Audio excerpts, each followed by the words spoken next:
面对占地将近30公顷的淡市南区喜球园里市地中划，议员林美燕表示，目前第一处主办中划已经完成，对着外地人口进驻，尤其是少年族群的比例明显提升，对地方发展有真大期待。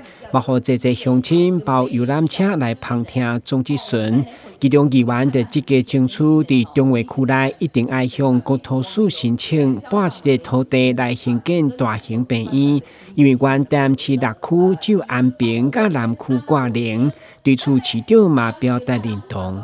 我们的湾里的从化里面要有一块医院用地啊，结果呢有没有？议员，我跟你报告，如果说是地区医院在100床、200床这样子，我想我们应该是0.5公顷以下就可以了。所以0.5公顷，所以在地震局这边，我们来跟中央的部分跟国土署他们来请他们拨一块土地来，我们来公开对外来招商。一定要有医院，而且医院用地是在喜湾这边上面，起掉60懂无？起码多好几个机会了所以底下说，我觉得我是认同的。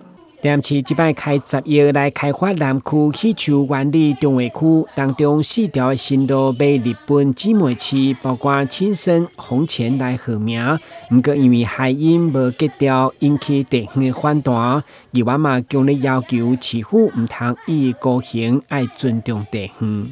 就是亲生的亲生来，我民政局局长来，这两里啊，那两这两里。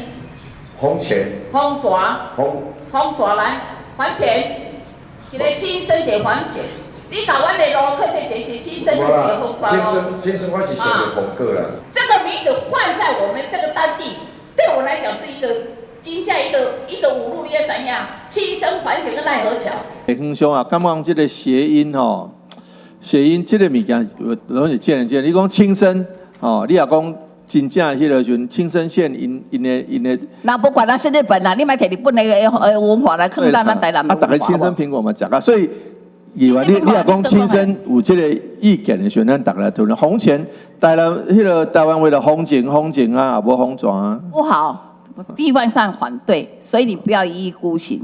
议员林美燕的总质询，因为市长生目高检有动刀用西部惹的变成杜干良来比询，引起在场的官员甲民代乡亲的关心。台南新闻管制林英光采访报道。